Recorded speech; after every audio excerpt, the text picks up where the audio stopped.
नमस्कार, श्यामाइस के YouTube platform पर एक बार पुनः आप सभी का बहुत बहुत स्वागत है। आज हम आपको एनसीईआरटी की क्लास 7th का चैप्टर रेगिस्तान पर डिस्कस करने वाले हैं और ये चैप्टर हमारे लिए बेहद महत्वपूर्ण है। जैसा हम पृथ्वी के विभिन्न जो स्थलीय क्षेत्र हैं, विभिन्न क्षेत्रों के बारे में समझ पाएंगे। रेगिस्तान का जीवन होता कैसा है, किसे रेगिस्तान या मरुस्थल कहते हैं, ये सारी बातों को आज हम इस चैप्टर के माध्यम से समझेंगे और ये देखेंगे कि रेगिस्तान में किस प्रकार के जीव जंतु या पशु पाए जाते हैं। ये सारी बातों को हम लोग इस चैप्टर के माध्यम से आज समझेंगे। तो चैप्टर है रेगिस्तान में जीवन। ये बहुत ही महत्वपूर्ण टॉपिक है आने वाले एग्जाम को समझने के लिए। तो पानी की कमी और अधिक तापमान, चाहे गर्म हो या ठंडा, के कारण बेहद चुनौतीपूर्ण होता है। फिर भी वहाँ के जीव जंतु लोग इन कठोर परिस्थितियों के अनुसार ढल गए हैं। तो देखो, सबसे पहले कि मरुस्थल कहते किसे हैं, ये हमारे लिए जानना जरूरी है। तो मरुस्थल हम लोग उन क्षेत्रों को कहते हैं, मरुस्थल खासतौर से उन क्षेत्रों को कहते हैं जहां पर 10 सेंटीमीटर 10 सेंटीमीटर से कम वर्षा हो। ठीक, 10 सेंटीमीटर से कम वर्षा हो और साथ ही साथ हम ये देखते हैं कि वहां पर ठीक किस तरह की वनस्पतियां डेवलपमेंट होगी। यहाँ पर दो चीजें होती हैं, या तो उच्च तापमान होता है, या तो उच्च तापमान हमको देखने को मिलता है, या तो हम लोगों को निम्न तापमान या तो निम्न तापमान देखने को, या तो उच्च तापमान देखने को मिलता है या तो निम्न तापमान देखने को मिलता है। तो 10 सेंटीमीटर से कम वर्षा वाले क्षेत्र कैसे क्षेत्र होंगे? ये शुष्क प्रदेश होगा। कैसा प्रदेश होगा? शुष्क प्रदेश होगा। यहाँ का वातावरण में जो नमी होगी वो बहुत कम होगी। इसको सर्दी या गर्मी से मत आंकिएगा कि ठंडा है तो बहुत ज्यादा वायुमंडल में नमी हो सकती है, क्योंकि लद्दाख के क्षेत्र में अगर हम लोग चलें तो वहां पर ये देखने को मिलता है कि इतना ठंडा होने के बावजूद भी वायुमंडल में जलवाष्प की मात्रा बहुत कम है और उसका कारण है क्या? वर्षा। हालांकि ये क्षेत्र बर्फ से ढके हुए क्षेत्र है, वैसे भी जो वाष्प होती है वो बर्फ में बदल जाती है। तो ये सारी बातों को हम लोग जो है इस चैप्टर के माध्यम से समझने का प्रयास कर रहे हैं। रेगिस्तान की परिभाषा, भाई रेगिस्तान एक शुष्क क्षेत्र है जहां वर्षा बहुत कम होती है, तापमान चरम पर होता है और वनस्पति विरल होती है। चरम यहाँ पर होने का मतलब ये है कि या तो बहुत ठंडा होगा, थार रेगिस्तान गर्म है, वहीं पर आपका लद्दाख का रेगिस्तान एकदम ठंडा है, या तो एकदम लद्दाख वाला जैसा ठंडा रहेगा, या तो फिर जो है थार मरुस्थल की जैसा गर्म रहेगा कि जहां 50 डिग्री तक टेम्परेचर जा सकता है। तो तापमान के आधार पर ये गर्म या ठंडी हो सकते हैं, टेम्परेचर के बेसिस पर दोनों आधार पर ये हो सकते हैं। रही बात रेगिस्तान में जीवन के दो मुख्य प्रकार के होते हैं। रेगिस्तान में एक तो गर्म रेगिस्तान होता है और दूसरा हमारा ठंडा रेगिस्तान होता है। ये दोनों हमने उदाहरण दिया। तो दुनिया का जो सबसे बड़ा गर्म शुष्क मरुस्थल है वो सहारा मरुस्थल है, जो कि अफ्रीका महाद्वीप में स्थित है। ठीक इसी प्रकार से भारत में जो सबसे बड़ा गर्म मरुस्थल है वो थार का मरुस्थल है, जो कि भारत और पाकिस्तान के क्षेत्र में आता है। ठीक इसी तरीके से अगर हम लोग कहें कि दुनिया का सबसे बड़ा ठंडा रेगिस्तान कौन सा है, तो वह है आपका ग्रीनलैंड की भूमि। जो ग्रीनलैंड हमारा है, जो कि वो बर्फ से ढका हुआ द्वीप है, दुनिया का सबसे बड़ा द्वीप भी उसे मानते हैं हम लोग, लेकिन यह द्वीप सबसे बड़े ठंडे रेगिस्तान का निर्माण करता है। हालांकि अगर वैसे हम लोग देखें तो हम लोग को दक्षिणी ध्रुवीय क्षेत्र में इस धरती का सबसे बड़ा रेगिस्तान देखने को मिलता है, और वह है अंटार्कटिका महाद्वीप। अंटार्कटिका महाद्वीप चूंकि दक्षिणी ध्रुवीय क्षेत्र में है, तो उस ध्रुवीय क्षेत्र में सूर्य का प्रकाश मात्र 6 महीने तक पड़ता है, और वह भी 9 के बराबर पड़ता है, यानी बहुत बड़ी मात्रा में सूर्य का प्रकाश वहां पर नहीं पड़ता है। तो ये सारी चीजें हम लोगों को देखने को मिलती हैं।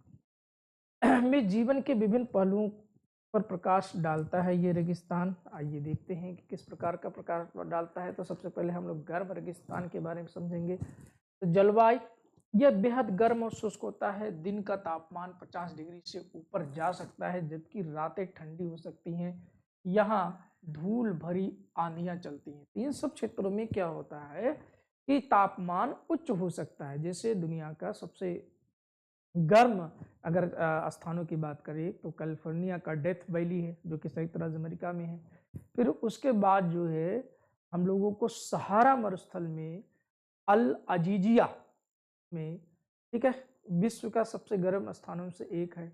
इसी तरीके से पाकिस्तान में एटामाबाद वो गर्म क्षेत्र में आता है। ठीक भारत में जो है आपका थार रेगिस्तान का क्षेत्र, तो यहाँ पर 50 डिग्री से ऊपर भी टेम्परेचर जाता है, 54, 57, 58 डिग्री तक जाता है। यानी यहाँ पर हम लोग चाहे तो आग की तरह जो है सुलग के रह जाएंगे, है ना। तो वनस्पति कैसे होती है यहाँ पर? वनस्पति में कैक्टस यहाँ पर मिलता है, खजूर मिलता है और बबूल मिलता है। ऊंट जो है जानवरों मिलते हैं, लकड़बग्घे मिलते हैं, सियार, लोमड़ी, बिच्छू, कई प्रकार के सांप और छिपकलियां यहाँ पर पाए जाते हैं। सबसे पहली चीज देखिए, धूल भरी आंधी क्यों चलती है? धूल भरी आंधी चलने के पीछे इसका सबसे बड़ा कारण ये है कि यहाँ पर हम लोग ये देखते हैं कि जब वर्षा नहीं होती है तो जो मिट्टी है पर्वत और पहाड़ी का, मरुस्थल का या फिर पठारी एरिया का, वो धीरे धीरे शुष्क होते होते होते होते वायु के वेग के प्रभाव से छोटे छोटे छोटे छोटे एकड़ों में विभाजित होती चली जाती है। और इसे हम लोग वायु का अपर्दन कहते हैं। इसे क्या बोलते हैं? वायु का अपर्दन बोलते हैं। तो अपर्दन दो तरीके से होता है, हम लोग जानते हैं, एक तो जल अपर्दन, एक वायु अपर्दन। रेगिस्तानी क्षेत्रों में वायु का अपर्दन होता है और यही वायु का अपर्दन कण जो कि रेत के रूप में, रेत का ढेर के रूप में हमको दिखाई देता है। और जब धूल भरी आंधियां चलती हैं तो आंधी जो हवा चली तो हवा पूरी धूल से भर जाती है। तो यह धूल भरी आंधी हम लोग को यहाँ पर देखने को मिलती है। जीव यहाँ पर कैसे मिलेंगे? वनस्पतियां कैसे होंगी? वनस्पतियां यहाँ पर इस प्रकार से होंगी कि जो कम पानी में सरवाइव कर सकें। जैसे अगर हम लोग यहाँ पर वनस्पतियों को देखें तो ये वनस्पतियों के जो तने होते हैं, जैसे नागफनी अगर मान लेते हैं, ये ठीक है, ये है आपकी नागफनी। तो नागफनी में आप क्या देखते हैं? कांटे कांटे कांटे, ठीक है, हर तरफ आपको कांटे कांटे उसके नजर आते हैं। और जो उसका तना, ठीक है, तना है वो कांटा में बदल जाता है, जड़े सब कांटों कांटों कांटों कांटों में, ये गूदादार एकदम होता है। इसको जब आप खोलेंगे तो एकदम पानी से भरा रहता है, गूदादार मोटा सा होता है। ऐसा क्यों होता है? जिससे कि वाष्पोत्सर्जन कम से कम हो। जितना कम वाष्पोत्सर्जन पेड़ पौधे करेंगे उतना ही ज्यादा दिन वो सरवाइव कर पाएंगे कम पानी में। यही कारण है कि इन वनस्पतियों के जो तने होते हैं वो तने जो है कांटों में बदल जाते हैं। किसमें बदल जाते हैं? पत्तियां कांटों में बदल जाती हैं, तने मोटे होते हैं। जैसे कैक्टस, खजूर के पेड़ आप देखते हैं कितना बड़ा होता है, ठीक है, छोटी थोड़ी पत्तियां होती हैं। और बबुल आप देखते हैं कांटेदार होता है। इस तरीके से वहां पर जो जो जीव होंगे वो कांटेदार वनस्पतियों को आहार के रूप में इस्तेमाल करने वाले जीव ही सरवाइव कर पाएंगे। जैसे ऊंट होगा, बकरी होगी, भेड़ होगी, जो कांटेदार वनस्पतियों को अपने आहार के रूप में इस्तेमाल करके सरवाइव कर सके। और मानव जो है वनस्पतियों के साथ साथ उन जीवों पर भी निर्भर रहता है। यही कारण है कि इन प्रदेशों में आपको पशुपालन बड़े पैमाने पर देखने को मिलता है। ठीक है, इस रेगिस्तानी क्षेत्रों में अगर आप चलेंगे तो पशुपालन आपको बड़े पैमाने पर नजर आता है। फिर उसके बाद अगर हम लोग देखें कि मानव जीवन यहाँ पर कैसा सकता है, बद्दू और तुअरोग जैसी खाना दोष जनजातियां भेड़, बकरी, ऊंट और घोड़े पालती हैं। ये चमड़े के सामान, चटाई, कपड़े बनाने के लिए जानवरों से प्राप्त उत्पादों का उपयोग करते हैं। वे गर्म हवाओं, धूल भरी आंधियों से बचने के लिए भारी वस्त्र पहनते हैं। यहाँ पर ओएसिस जो है, किस तरह ओएसिस एक मरुद्यान होता है, एक उपजाऊ क्षेत्र है जहाँ भूमिगत जल सतह पर आ जाता है, जिससे वहाँ बस्तियां और खेती संभव हो पाती है। मिस्र में नील नदी की घाटी कपास उगाने के लिए विश्व प्रसिद्ध है। इसलिए हम लोग नील नदी को मिस्र का वरदान कहते हैं। मिस्र के लिए वो वरदान साबित है क्योंकि मिस्र एक रेगिस्तानी क्षेत्र में स्थित देश है, उसके बावजूद ही वहां पर खेती अगर हो पा रही है तो नदी, हालांकि रेगिस्तानी क्षेत्रों में नदी भी कम देखने को है और इस रेगिस्तानी क्षेत्र में नील नदी जो है वरदान है। और दुनिया की सबसे लंबी नदी। तो यहाँ पर होता ये है कि जैसे ऊंचाई वाले क्षेत्र ये है या ऊंचाई वाले क्षेत्र हो गया, तो थोड़ा बहुत जो वर्षा होती है ना, तो यहाँ अगर घाटी है, इन घाटियों में ये जो वर्षा का जल है, जल स्तर यहाँ पर थोड़ा सा ऊपर होता है, तो ऐसे क्षेत्रों में खेती कर पाना यहाँ पर संभव होता है। ठीक ऐसे राजस्थान में अगर आप जाएंगे तो ये सारी चीज़ें और भी अच्छे तरीके से समझ। ठंडा रेगिस्तान लद्दाख के बारे में हम लोग चले कि यहाँ की जलवायु कैसी थी। यहाँ ऊंचे पहाड़ों में स्थित एक ठंडा और शुष्क रेगिस्तान है, जैसे कि हिमालय।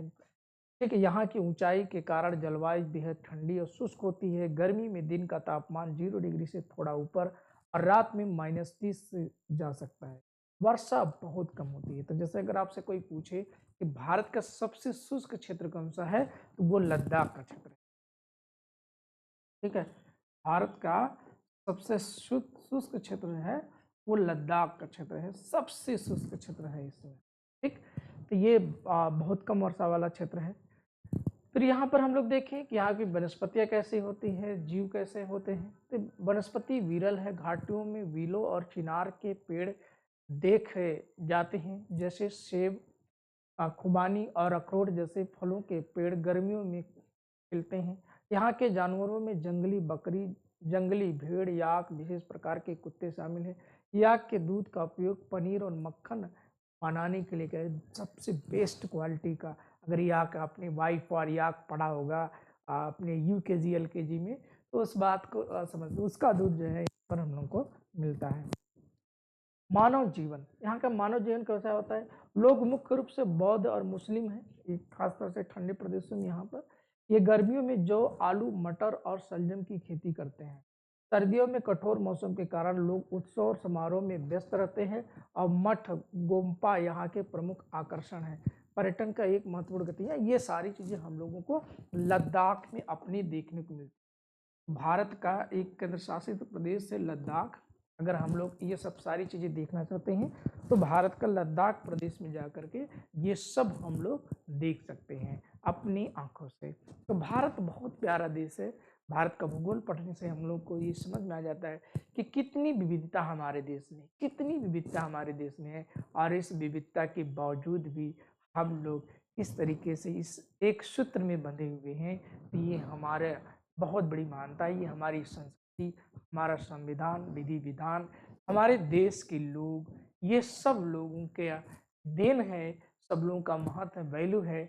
हम सब इतनी विविधताओं के बावजूद भी एक छत्र छाया में रहते हैं।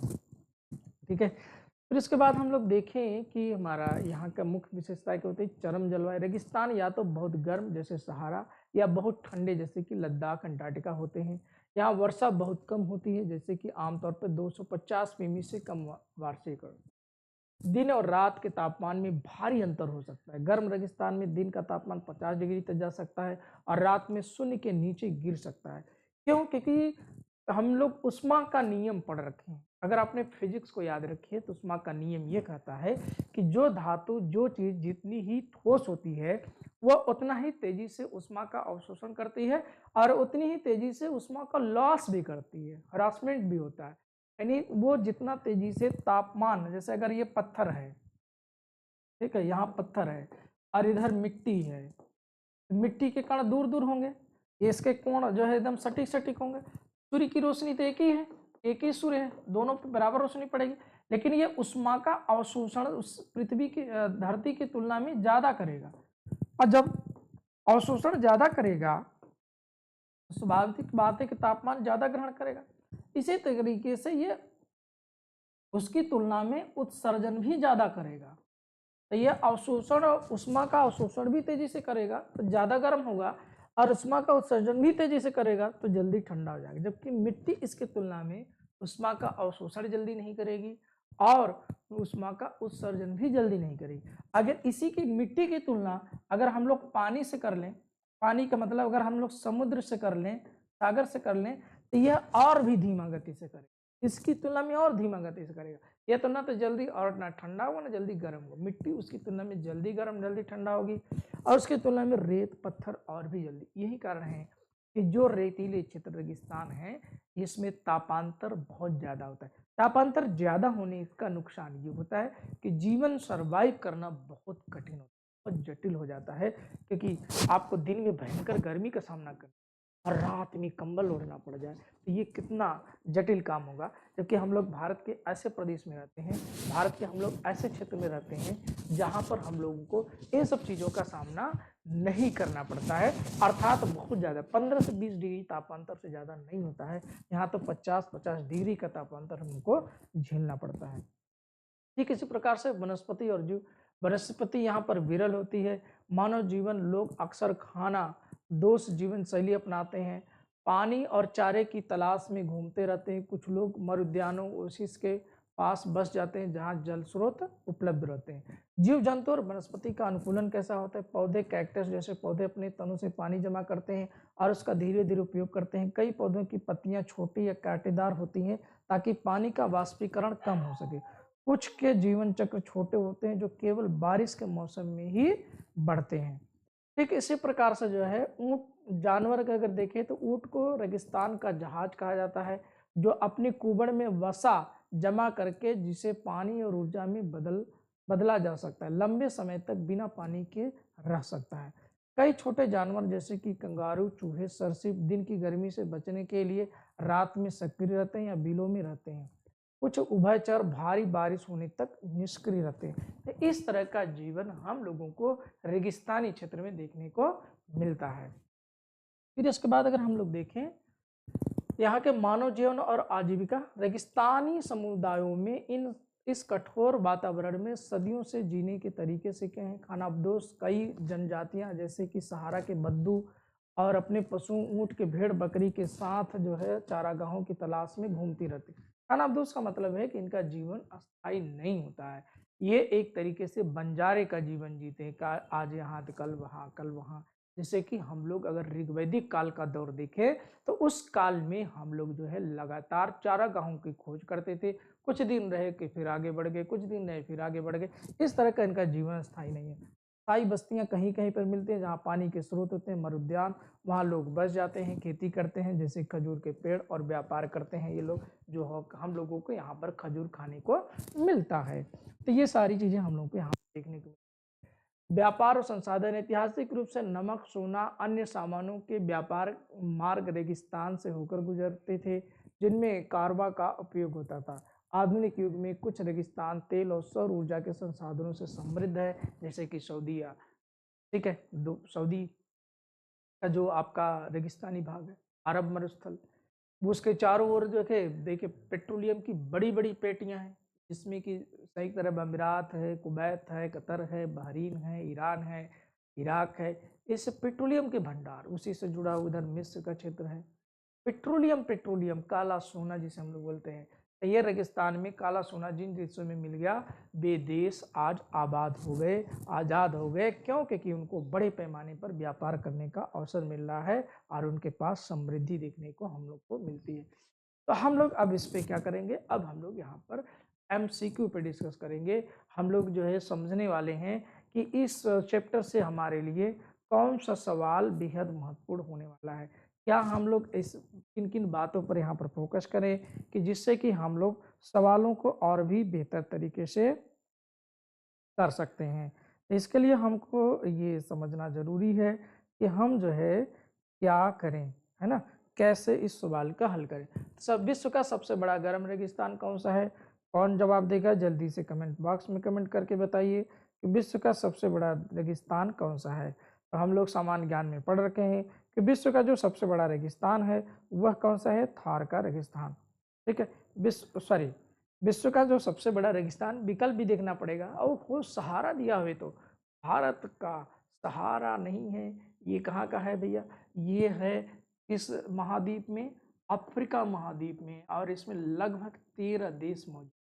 ठीक है, अफ्रीका महाद्वीप में 13 देश में विस्तारित है, जो दुनिया का सबसे बड़ा गर्म मरुस्थल है, विश्व का सबसे बड़ा गर्म मरुस्थल है, जो कि हम लोगों को यहाँ पर देखने को मिलेगा। कहाँ पर देखने को मिलेगा? अफ्रीका महाद्वीप में अगर हम लोग यात्रा करें तो यहाँ पर हम लोगों को इस तरह का क्षेत्र देखने को मिल सकता है।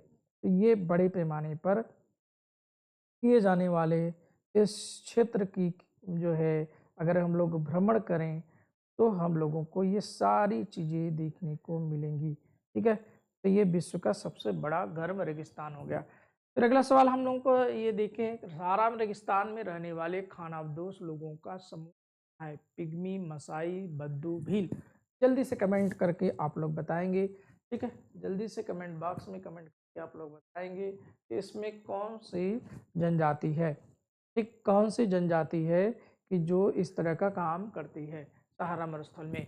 तो हम सभी जानते हैं कि ये बद्दू जो कि अरब मरुस्थल में पाई जाती है, अरब मरुस्थल में पाई जाती है। और अरब मरुस्थल के क्षेत्र में खास तौर से कौन सा देश है, वह है सऊदी अरब। ठीक है, अरब मरुस्थल के क्षेत्र में कौन सा देश है, सऊदी अरब, जहाँ पर हम लोगों को ये सारी चीज़ें देखने को मिलती हैं। ठीक है, इस तरह की जनजाति हम लोगों को देखने को मिलती है। फिर इसके बाद हम लोग अगर चर्चा करें इसमें कि अगला सवाल क्या है, तो अगला सवाल है रेगिस्तानी क्षेत्रों की मुख्य विशेषताएं क्या हैं। भारी वर्षा और घने जंगल, अत्यधिक तापमान और कम वर्षा, मध्यम तापमान, सामान्य वर्षा, ठंडी जलवायु और भारी बर्फबारी। ठीक है, चलिए भैया कमेंट करके आप लोग बताएंगे। अभी रेगिस्तान के बारे में आपने पढ़ा हुआ है और जल्दी से अपने कमेंट बॉक्स में कमेंट करके बताएंगे कि क्या आंसर सही है, क्या यहाँ पर अत्यधिक वर्षा होती है। ठीक है, क्या यहाँ पर अत्यधिक वर्षा होती है, क्या यहाँ पर वर्षा कम होती है। देखिए अगर गर्म रेगिस्तान की बात करें हम लोग रेगिस्तान में ना, तो यहाँ पर अत्यधिक तापमान होता है और वर्षा कम होती है, तभी तो यही तो मेन आंसर हमारा हो जाएगा। ये हमारा बी आंसर है। ठीक है, अगला सवाल है लद्दाख के किस प्रकार का रेगिस्तान है। गर्म रेगिस्तान, उष्णकटिबंधीय रेगिस्तान, ठंडा रेगिस्तान, मानसूनी रेगिस्तान। तो हम सभी जानते हैं कि लद्दाख जो कि भारत के उत्तर में लद्दाख प्रांत में स्थित है, सियाचिन ग्लेशियर का ये क्षेत्र है जो कि ऑलरेडी एक ठंडा मरुस्थल है। ठीक है, किस तरह का मरुस्थल है, यह एक ठंडा मरुस्थल है। चलिए अगला सवाल देखते हैं हम लोग। अगला सवाल कहता है लद्दाख की राजधानी क्या है, कारगिल, मनाली, लेह। तो एकदम सिंपल सामान्य ज्ञान का सवाल है, हम लोग को सबको मालूम है कि इसकी राजधानी लेह है। रेगिस्तान में पाए जाने वाले ऊंट की कुबड़ में क्या जमा होता है, पानी, वसा, नमक और मांसपेशियां। हम लोगों ने अभी जस्ट पढ़ा है कि इसके कुबड़ में फैट जमा होता है, वसा जमा होता है, जिसका उपयोग धीरे धीरे करता रहता है, जिससे लंबे समय तक वो आसानी से बिना पानी के सर्वाइव कर लेता है। फिर अगला सवाल पर हम लोग बात करें तो अगला सवाल कर रहे हैं लद्दाख में कौन सा प्रसिद्ध बौद्ध मठ स्थित है, तवांग, हेमिस, बोधगया, सारनाथ। जल्दी से बताइएगा, बहुत इंपॉर्टेंट सवाल, बहुत ही इंपॉर्टेंट सवाल है आपके लिए। और यह सवाल हमारे आपके एग्जाम के पॉइंट ऑफ व्यू से बहुत इंपॉर्टेंट है। ठीक है, एग्जाम के पॉइंट ऑफ व्यू से भी बहुत इंपॉर्टेंट है। कौन सा लद्दाख बौद्ध मठ है, तो ये भैया है हेमिस बौद्ध मठ। कौन सा मठ है, हेमिस बौद्ध मठ। ये कहाँ पर है, लद्दाख प्रांत में स्थित बहुत प्रसिद्ध मठ है, बौद्ध मठ है, लद्दाख प्रांत में स्थित है। ठीक है, अगला सवाल है किस जानवर का दूध लद्दाख में पनीर और मक्खन बनाने के लिए उपयोग किया जाता है, बकरी का, भेड़ का, गाय का, याक का। जल्दी से कमेंट बॉक्स में कमेंट करके बताएंगे क्योंकि ये और भी महत्वपूर्ण सवाल आ गया। अभी जस्ट आपने पढ़ा है, अभी जस्ट हमने चैप्टर में डिस्कस किया है लद्दाख के बारे में और आपका कमेंट का इंतजार रहेगा। ठीक, तो ये कौन सा आंसर होगा भैया, याक का। इसका हम लोग उपयोग करते हैं, याक का उपयोग करते हैं। फिर अगला सवाल है हमारा सहारा रेगिस्तान में कौन से वृक्ष प्रमुखता से पाए जाते हैं, देवदार, खजूर के पेड़, आम के पेड़, नारियल के पेड़। सहारा रेगिस्तान में कौन सा वृक्ष प्रमुखता से पाए जाते हैं। ठीक है, तो आप लोग बताएंगे जल्दी से क्योंकि वहाँ पर उसकी खेती होती है और उसका हम वहाँ के लोग व्यापार भी करते हैं और उस व्यापार के माध्यम से यहाँ पर मीठा मीठा फल हम लोग भी खाते हैं। तो मीठा फल के माध्यम से किसी को मुंह में पानी भी आ सकता है। तो ये हमारा सवाल का आंसर क्या होगा, खजूर के पेड़। क्या आंसर है भाई, खजूर के पेड़। चलिए अगला सवाल है सहारा रेगिस्तान में दिन के समय का औसत तापमान कितना होता है, 20 डिग्री, 35 डिग्री, 50 डिग्री से अधिक, 10 डिग्री से अधिक। जल्दी से कमेंट बॉक्स में कमेंट करके बताएंगे क्योंकि अगर 50 डिग्री अधिकतम है तो मिनिमम कितना अधिक होगा। ठीक है, तो यहाँ पर दिन के समय अगर हम लोग देखें तो 50 डिग्री एवरेज टेम्परेचर होता है हमारे सहारा रेगिस्तान के क्षेत्र में, जो कि अफ्रीका महाद्वीप में स्थित है, विश्व का सबसे बड़ा गर्म मरुस्थल है। ठीक, यहाँ पर 50 से अधिक होता है। ओएसिस मरुद्यान क्षेत्र में कौन सी फसल प्रमुखता से उगाई जाती है? चावल, गेहूं, कपास, गन्ना। ठीक है, ओएसिस क्षेत्र जो है हमारे यहाँ यानी अफ्रीका महाद्वीप में कहाँ पर है? मिस्र में। और वहां पर आपने क्या देखा कि किस प्रकार की खेती सबसे ज्यादा होती है? अगर आपने अभी ध्यान से पढ़ा होगा, अभी ध्यान से लेक्चर सुना होगा, तो आप इस सवाल का आंसर बड़े आसानी से दे पाएंगे। तो यहाँ पर हम लोग यहाँ के लोग किसकी खेती करते हैं? ठीक है, कपास की। ठीक, कपास की खेती करते हैं, विशेषकर नील नदी की घाटी के क्षेत्र में। कहाँ पर करते हैं? नील नदी की घाटी के क्षेत्र, नील नदी की घाटी के क्षेत्र में, नील नदी की घाटी के क्षेत्र में। फिर अगला सवाल हमारा है, लद्दाख के लोग ऊनी वस्त्रों के लिए किन जानवरों पर निर्भर रहते हैं? लद्दाख के लोग ऊनी वस्त्रों के लिए किन जानवरों पर निर्भर रहते हैं? गाय और भैंस, भेड़ और बकरी, याक और ऊंट, कुत्ते और घोड़े। ठीक है, किसके लिए व्यस्त रहते हैं? लद्दाख के लोग किसके लिए व्यस्त रहते हैं भैया? तो भेड़ और बकरी के लिए बिजी रहते हैं। चलिए, भेड़ और बकरी के लिए। अगला सवाल है, लद्दाख में किस धर्म के लोग बहुसंख्यक में? हिंदू और सिख, ईसाई और मुस्लिम, बौद्ध और मुस्लिम, जैन और बौद्ध। तो आप सभी जानते हैं कि यहाँ पर सबसे ज्यादा आबादी बौद्धों की है और उसके बाद जो है मुस्लिम आबादी पाई जाती है, जो कि लद्दाख प्रदेश में हमारे किस क्षेत्र में? भारत के लद्दाख प्रांत में। अगला सवाल, सहारा के लोग बाहरी हवाओं से बचने के लिए किस प्रकार के वस्त्र पहनते हैं? हल्के सूती वस्त्र, रंगीन रेशमी वस्त्र, भारी और मोटे वस्त्र, आधुनिक सिंथेटिक वस्त्र। चलिए भैया, बहुत सावधानी से बताइएगा इसमें क्या आंसर होगा। ठीक है, तो ये भैया क्या पढ़ते हैं लोग? ये भारी और मोटे वस्त्र पहनते हैं, क्योंकि सहारा मरुस्थल में धूल भरी आंधी चलती है। किस तरह की आंधी चलती है? धूल भरी आंधी चलती है। तो धूल भरी आंधी से बचने के लिए मोटे कपड़े पहनते हैं। ठीक है, जिससे कि शरीर को बचाया जा सके। ठीक, तो भारी और मोटे वस्त्र पहनते, नहीं तो उड़ने का डर रहेगा। फिर लद्दाख में गर्मियों के मौसम में कौन से फल देखे जा सकते हैं? आम और केले, सेब और खुबानी, अंगूर और संतरे, अनानास और पपीता। तो कौन सा फल आप उम्मीद करते हैं कि यहाँ पर दिखेगा भैया? हम लोग जानते हैं कि पूरा हिमालय जो है सेब वहीं से आता है, खुबानी भी वहीं से आता है, तो लद्दाख हिमालय के क्षेत्र में है, तो स्वाभाविक से आंसर हमारा क्या हो जाएगा? ये हो गया हिमालय का प्रदेश। और हिमालय के जितने राज्य हैं वहां पर ये सारी चीजें, कश्मीर के बारे में पूछा जाए तो कश्मीर में भी यही होगा, और लद्दाख के बारे में भी यही चीजें होंगी। रेगिस्तान में जीवन कठिन क्यों होता है? पानी की कमी, अत्यधिक तापमान, सीमित वनस्पति, उपरोक्त सभी।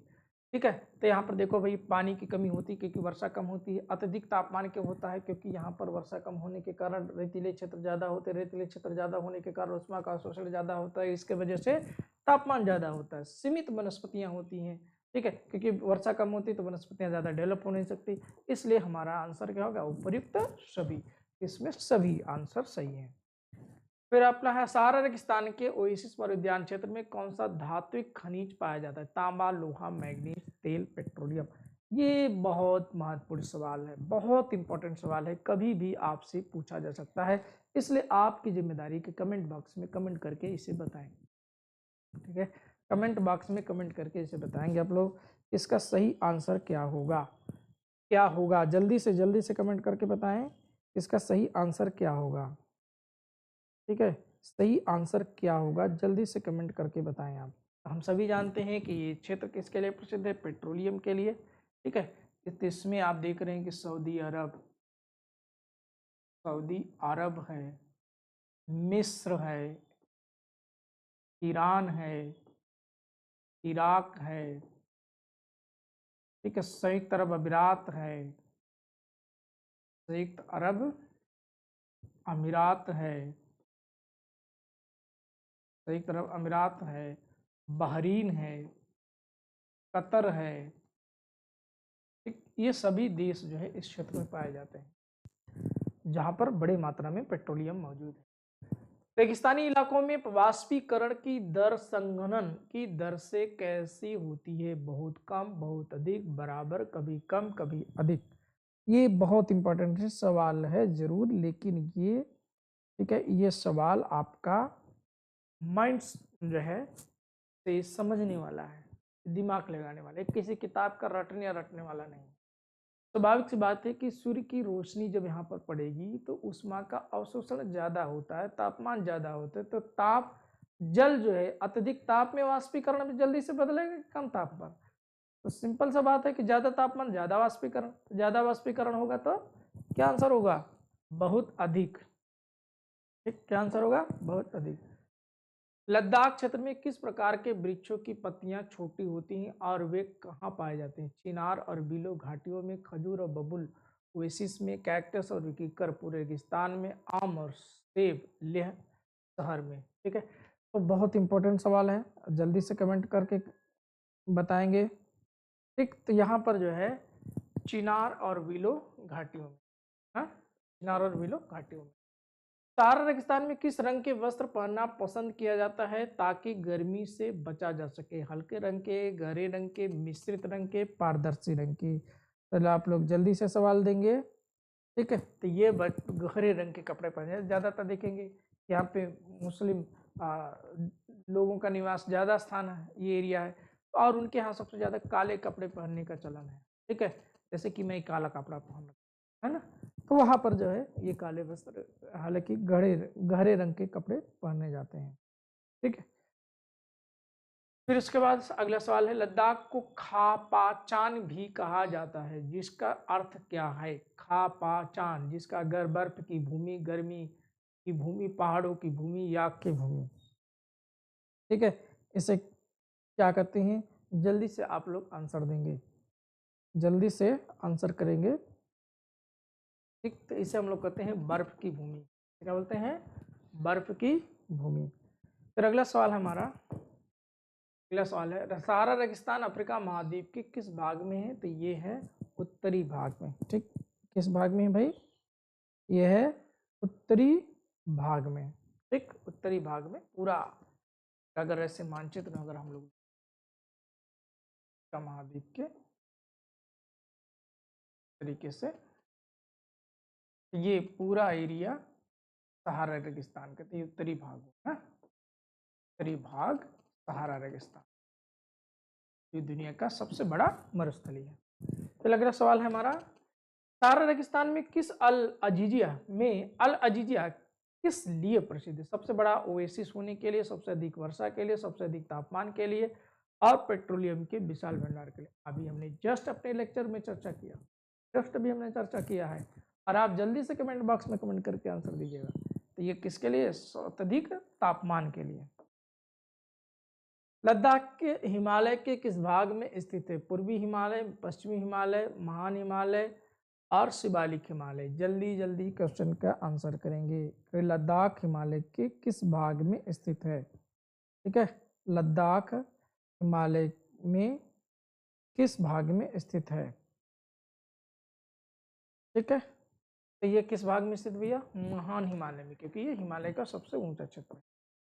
फिर उसके बाद अगला सवाल है, सहारा रेगिस्तान में वनस्पति विरल होने का मुख्य कारण क्या है? अधिक नमक वाली मिट्टी, प्रदूषण, बहुत कम वर्षा, वन्यजीवों का, ठीक है, वन्यजीवों का द्वारा चराई। तो ये क्या है? बहुत कम वर्षा, वर्षा ही कम होती है तो क्या होगा? वनस्पतियां बहुत कम पाई ही जाएंगे। तो ये आज का रहा इंपॉर्टेंट लेक्चर जिसपे हम लोगों ने चर्चा की। और इस कोर्स को हमारे ज्वाइन करने के लिए आपको मात्र रजिस्ट्रेशन कराना है, और ये जो है कोर्स आपका निःशुल्क है। रजिस्ट्रेशन फी तो मात्र 499 रुपीज़ है, जो कि हमारी वेबसाइट पर www.shyamIAS.in पर जा करके आप इसे ज्वाइन कर सकते हैं इस कोर्स को। इस कोर्स को ज्वाइन करने से आपको क्या मिलने वाला है? एनसीईआरटी की जो बेसिक्स है पूरा क्लियर कंप्लीट पैकेज इसमें है, हिस्ट्री, ज्योग्राफी, इकोनॉमी, पॉलिटी, ठीक, ये सभी सब्जेक्ट यहाँ पर कवर किए गए हैं, और आप यहाँ पर जा करके इसको ज्वाइन कर लीजिए। साथ ही साथ हमारे टेस्ट सीरीज को आप ज्वाइन कर सकते हैं, जो कि टेस्ट सीरीज अगर आप चाहते हैं कि एनसीईआरटी हम पढ़ रहे हैं तो टेस्ट सीरीज हमारा यहाँ पर मिलता है सिविल सर्विसेज का, यही वेबसाइट पर एक सेक्शन है सिविल सर्विसेज, और वहाँ पर जब टेस्ट सीरीज में जाएंगे, तो सिविल सर्विसेज के सेक्शन में आपको एनसीईआरटी का टेस्ट भी मिलेगा। ठीक है। एनसीईआरटी का टेस्ट भी करने को मिलेगा, और वो अगर आप पैकेज लेते हैं तो मात्र 699 रुपये में कंप्लीट सिविल सर्विसेज का टेस्ट सीरीज का पैकेज उपलब्ध है, जिसमें कि एनसीईआरटी भी शामिल है। यानी उस टेस्ट सीरीज को इस तरह से डिजाइन किया गया है जिसमें बेसिक से लेकर के सारी चीज़ें हम लोग कवर कर सकें। तो क्या आप इस सुविधा का लाभ उठाना चाहते हैं? तभी तत्काल हमारी वेबसाइट को विजिट करना ना भूलिएगा। कल फिर मिलेंगे, तब तक के लिए नमस्कार।